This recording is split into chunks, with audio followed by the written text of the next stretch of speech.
Well, good afternoon, everyone, and welcome to Map Talk. Our subject today is Can Rainwater Quench Our Thirst? My name is George Hammond. I'm Director of the Economic and Business Research Center in the Eller College at the University of Arizona. I'm going to take you through some of the details and background of the webinar today. First of all, the details. Keep in mind that the Map Talk will be recorded, and you can listen to those recordings on the MAP dashboard website. This particular recording will be posted tomorrow. Also keep in mind that the webinar today will be conducted for the most part in conference mode, and that means that everyone will be muted except the presenter. Now, if you'd like to ask a question, we'll save a couple of minutes at the end of the webinar for questions, and you can also email me anytime at ghammond@eller.arizona.edu, and I'll forward your question on to our presenter. Now, to kick things off, I want to give you a little overview of the dashboard. The dashboard is designed to be a trusted source of information that the community can use to measure progress and inspire action. We want to be sure and thank our sponsors, especially our sustaining sponsors who make the dashboard possible, especially Tucson Electric Power, the Thomas R. Brown Foundation, Freeport-McMoran Foundation. We also, of course, want to thank our partners, the Community Foundation for Southern Arizona, the Pima Association of Governments, the Southern Arizona Leadership Council, Sun Corridor, and the University of Arizona. We also want to make sure that you know that the dashboard is an award-winning effort. In fact, last year we received international recognition.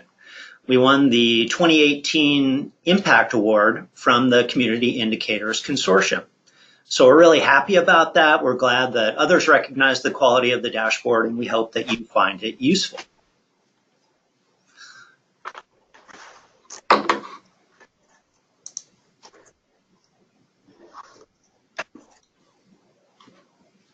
I also want to highlight a partnership that we have with the dashboard, and that's our partnership with the Arizona Daily Star. The Arizona Daily Star puts together 2 features each month using material from the dashboard.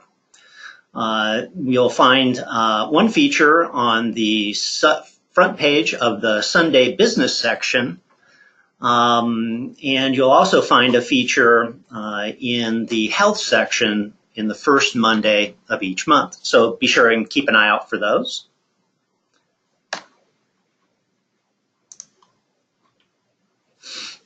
I also want to keep in mind that in addition to the core indicators which appear on the dashboard, we also do a large amount of research which reflects the interests and concerns of the broader community. We've addressed topics ranging from how renters fare here in Tucson, to Arizona's role in border trade, to the power of innovation. We track job growth, what's going on with house prices, and we also look at how your local community or city is doing compared to other cities in southern Arizona. So we're always interested in your feedback on topics we should be addressing on the dashboard. And you can provide us that feedback by engaging with us. One great way to engage with the dashboard is to subscribe for updates. If you fill out this little form here, you will be signed up for a monthly email newsletter that will give you information on the latest updates to the dashboard as well as the latest research that we are doing. You can also find a button on the dashboard that will allow you to contact a researcher in the Economic and Business Research Center, and that's a great way to give us your feedback and ask questions on the data and information that you find on the map. And once you do that, you'll find yourself in contact with our excellent map dashboard coordinator, Jennifer Pullen, and she's a great resource and will be able to help you out. Okay, on to today's topic, rainwater as a resource, potential for water independence in Tucson's communities.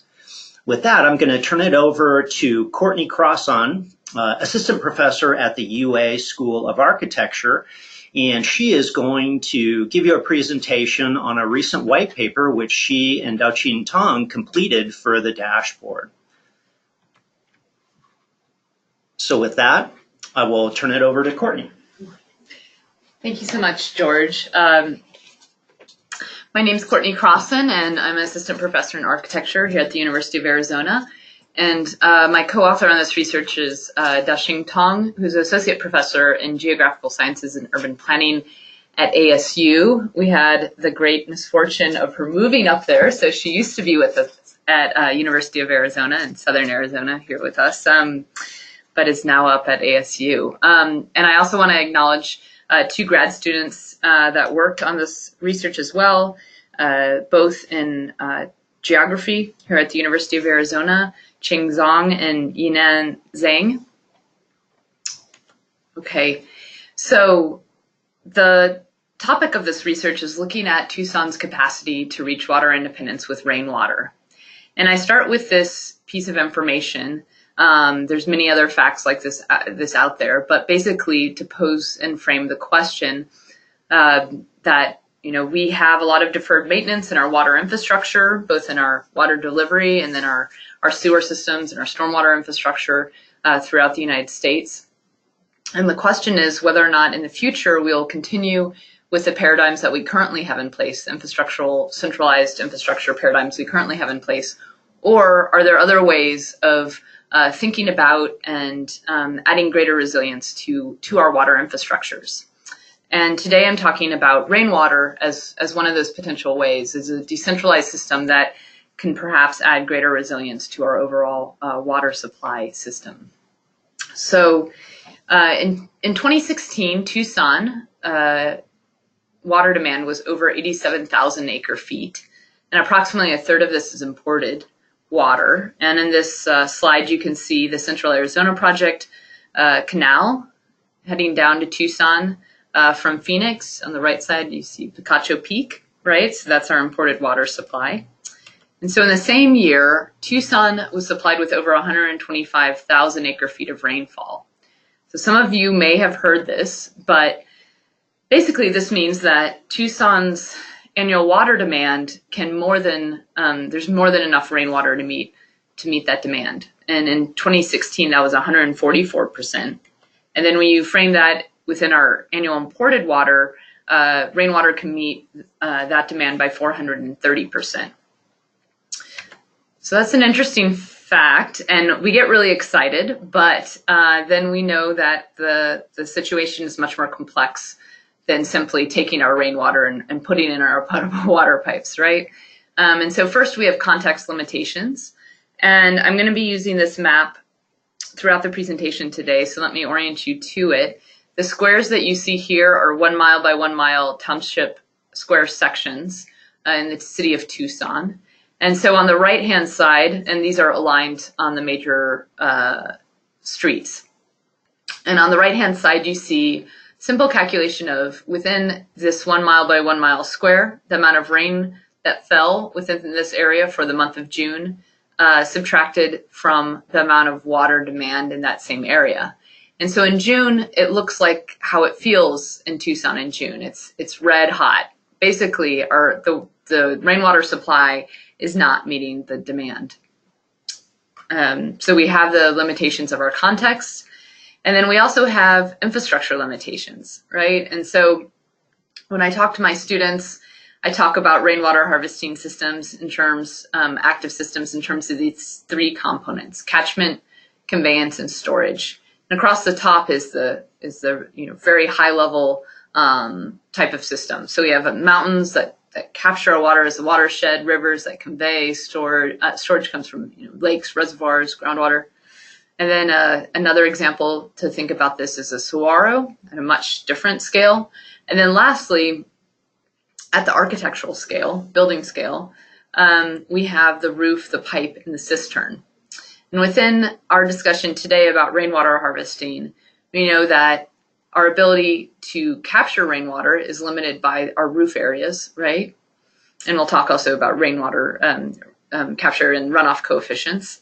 And then it's also limited by the amount that we can store through those periods of dryness, right? So when we're in June and the rain that's falling is not meeting our supply, that we have enough stored to get us through that month. So, given these limitations, does Tucson have the capacity to achieve water independence through its rainwater resources? So this is a diagram of the overall method that Daoxing, Qing, Ina, and I used. And so basically what you see is we were able to calculate the total supply rainwater harvesting potential, and then calculate the total demand water use estimations of indoor and outdoor. And then we put that into an overall water independence model to optimize for the storage volume necessary for each township square section. And I'll dive deeper into each of these. But basically you see here the fixed parameters, of course, of the roof areas, the demand that we have, and then optimizing the variable of the cistern. We won't go into much depth, but our ongoing research then you see at the bottom of this diagram is the scenario and policy analysis, and the applications this has to other co-benefits of rainwater harvesting, addressing food deserts, flooding, heat island, and so forth. Okay, so we used many different data sets in order to be able to estimate the supply and the demand. So to briefly run through what we used LIDAR from Pima Association of Governments. We used parcel level data from County GIS, socioeconomic data, US Census. We used remote sensing data, which is specifically the orthoimagery. Historical climate network data for the precipitation, and to interpolate the different amount of daily precipitation in each township square section. We also used NDVI, and again, a huge thank you to Pima Association of Governments for supplying us with the NDVI data. Also, thank you to Tucson Water for supplying the geolocations for the rainwater harvesting rebate adoption sites. And then we also, in our later analysis, looked at food desert current areas. Okay, so briefly, our supply method to figure out rainwater harvesting potential, we used a mixture of remote sensing and GIS techniques.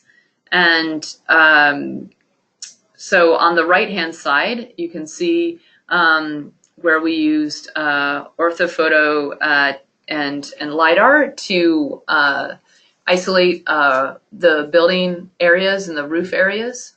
And then with LIDAR, we went in and were able to determine the roof slopes and the materials to isolate the runoff coefficients. On the left, you'll see, if you can follow that chart, we first split the roof prints into non-flat and then flat, and then further into shingle, tile, and flat, were the three runoff coefficients that we then used and multiplied by the precipitation in those areas. And then we also did land cover analysis using these remote sensing and GIS techniques to figure out first pervious and impervious areas for the passive water harvesting, and then also to isolate different kinds of vegetation to determine irrigation demands. Okay, so for the demand method, like I was just saying, we used LIDAR and NDVI for the outdoor water use estimates. First, we considered three factors, so species factor, density factor, and microclimate factor are multiplied together to come up with an irrigation estimation. And the species factor, we determined first by using LIDAR to figure out what was turf, shrubs, trees, different heights of trees, and more like a small tree. And then we used NDVI to figure out water needs intensity, basically what was deemed something with a lower water need based on a lower NDVI, and then something that was showing a higher NDVI, which indicated a higher water need. Okay, and so we put those all together to come up with a outdoor water use. And then we also, for the indoor residential consumption, we use census data, and then daily averages of indoor gallons per capita day demands. I will note that we have since gotten data from Tucson Water that can match that's daily data in terms of water demand. And so we've are rerunning these numbers with that data as well. But this is how, for the results you'll be seeing, this is how we did the demand method. Okay, and then like I said, we put those demand and supply into a water independence system model, looking at both active and passive rainwater harvesting potential, what you can catch over the course of a day, optimizing for the storage capacity to meet that demand consistently throughout 10 years, right? So we looked at 10 years of data, 2007 to 2016, of daily rainfall. And why that's important is on a couple different scales. The reason to do multiple years is because we have fluctuations in droughts. We have back-to-back droughts. So in order to really prove that we have the right optimized storage capacity, we have to know that we can meet multiple droughts in a row and respond to the realities of our climate here. And then the reason we use daily rainfall, why that's so important, is because of we get back-to-back rain events, and if you have a certain size cistern, it could fill up within the first hour or two of a rain event, and then if you have a whole nother 24 hours of rainfall, you lose all the rest of that water, and so it'd be incorrect in your model to show that you are actually capturing that. So what you see modeled here is daily over the course of 10 years, proving out this resiliency of this water independent system. And then, like I said, this is looking at 1 mile by 1 mile township squares. So we looked at two different cases, basically, to achieve water independence. In one case, we looked at that 144% case, saying, what if we met all of Tucson's water demand with rainfall? What kind of cistern sizes, storage sizes would be necessary? What does that infrastructure look like in order to be able to transform our city, to use all that rainwater to meet our demand? And then this is the case on the screen. And the second case I'll show you next is posing it a little bit differently, saying, what if water independence means not using any imported water? What if we replaced all of that Central Arizona Project water demand, that imported water, with rainwater, that 430%? What sort of cistern sizes, what's the infrastructure that you would need then? So the numbers here, you see the results for that first case, that 144% case, is shows you that the numbers are put in, the way we tried to frame them was something that would be more understandable. I know that we don't all know, really have a good gut instinct for cistern sizes and so forth, but so how we framed it was, for every 1,000 square feet of roof catchment, which is roughly an average household size catchment, how much storage would you need? So you can think about these numbers in terms of what cistern size would you need for your house. And so we found most of the cistern sizes fell within this 200,000 to 1 million gallon cistern size, which is really totally not realistic financially, or just really in terms of space, to build those kinds of cisterns for every home in Tucson. But the next result, this 430% replacing the Central Arizona Project case, was much more reasonable. And so the same thing, 10 years daily rainfall for each township square. And the numbers went somewhere between 5,000 to 50,000 gallons for a cistern per household. And to give you an idea, is about 1,000 gallons is an average hot tub size, and then you can think of a 10,000 to 15,000 gallons as an average swimming pool.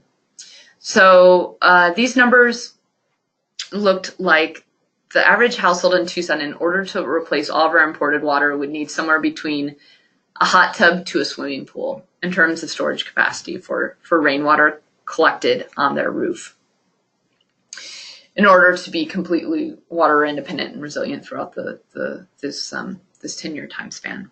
Okay, and then the other overlay of data that I want to call it here is, you see dots over the purple, in this map. And these dots are the geolocations of all of the rainwater harvesting adoption sites. So Tucson Water offers several different rebate programs for water efficiency and water conservation. And one of them is a active rainwater harvesting rebate. And these are the adoption sites. And what we did was we took the tanks that had been adopted for each for each of those rebate adopters, and we subtracted that from the required tank for that same property under this model. And the green dots are the ones that they're already in compliant in this future scenario where each household contributes to water independence for Tucson. And the orange dots are the ones where it's looking like they'll need to add another hot tub or two in order to basically be compliant underneath this decentralized infrastructure scenario. Okay, so lastly is work that we have in progress. You'll notice from that map with all those dots, you'll see that they are they're clustered in areas of Tucson, if you know Tucson well, that are usually middle to higher income areas, right? And so there's this question of, what is this correlation between rainwater harvesting rebate adoption and then medium household income? And so that's something that we're looking at currently.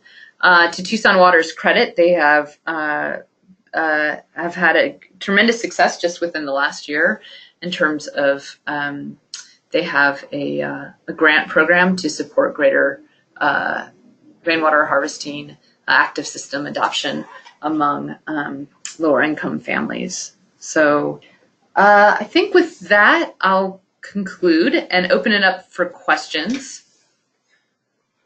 Okay, give us just a second to unmute attendees. Okay, if you would like to ask a question, we can now hear you, so please go ahead. And I should also say, of course, Dr. Tong is on the line, so thank you. We thought it was easier for me just to run through the slides since I'm here in Tucson, but she's here to answer questions as well. So yeah, you did great. Oh, Thanks, thank you. Thanks. Okay.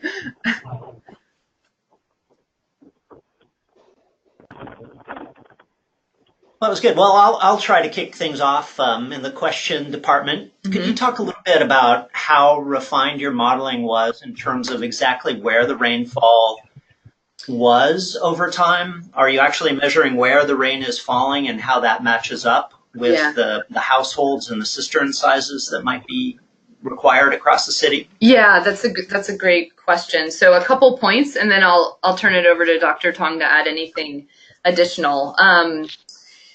Is that so we interpolated the rainfall for each of those township square sections. So each 1 mile by 1 mile has the same precipitation data that it's being run on, but each 1 mile by 1 mile has different rainfall interpolated from the nearest weather stations. And that's important because, as we know, monsoon season's very spotty and it rains much heavier in different areas of town. And so that was how we got our rainfall data. And then we used the most current rainfall data too, because as you know, that rainfall precipitation has been slowly changing over time. And so we relied on the most recent data. And Dustin, is there other things that you'd like to add? Yeah, so we've included about 200 weather stations data in the study area.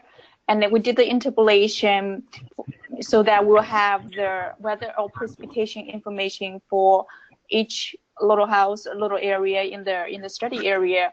And also the precipitation is a daily rainfall information. So we have the daily rainfall information for the past 10 years, for the 10 years from 2007 to 2016, the study time. Okay, great. Thank you. So in conclusion, Courtney and Daoqi, could you kind of summarize what you think are the main constraints in Tucson bases in terms of kind of maximizing our use of rainfall to help with water independence? Mm-hmm. Dustin, do you want to start? Yeah, so we did potential assessment. So that means we can maximize the potential for rainwater harvesting. As you can probably recognize or realize, that having every rooftop to like collect rainwater might be something we want to achieve, but might not be able to achieve in the very short time period to come. Yeah. And then I think, added on to that, I mean, there's the infrastructure constraints, but there's also a lot of policy barriers. In our model, we assume that rainwater could be used to meet all different types of water demands, which includes potable water demands. And so currently, how that works underneath, if you're a private water supply, so if you're a private residential home, that you take the liability of converting your rainwater to your drinking water, and so you take on that health risk, right?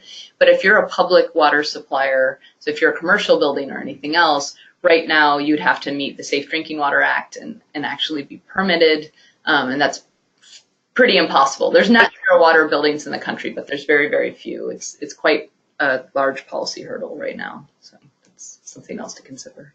Okay. That's great. Well, anything else you want to add to Courtney or Dao-Jing? No, thank you, MAP, Making Action Possible, for your support and for your platform for us to be able to share our work. We appreciate your support. Yeah, we really enjoyed the white paper. We think it's a great addition to our selection of white papers on the map. I also want to make sure that our attendees know that there is a nice blog post that's available on the map, along with the full white paper that Courtney and Dao-Jing wrote. So please be sure and check that out. There's really an amazing amount of analysis and detail that's available there, along with a really readable overview of their results. So thank you so much, Courtney and Dao-Jing. We really appreciate it. Great job. And thank all of you for attending. And with that, one last chance, any questions from the audience? Okay, well, with that, we'll conclude the webinar. And we thank you all very much, and we will see you next time.